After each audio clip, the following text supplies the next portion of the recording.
తోడున్న అందరికీ నా ఒళ్ళని కనిపిస్తలేనమ్మ కొందరికి కష్టాల్లో నేనున్నని.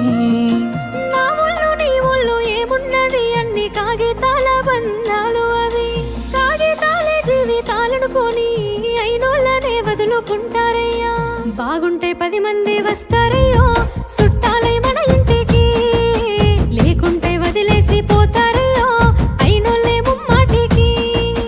చూస్తున్న చుట్టంత కళ్ళతోని జరిగేది నాటకమే, నా ఒళ్ళు మా ఒళ్ళు అనిపించేది చేత చెల్లేటి కాగితమే.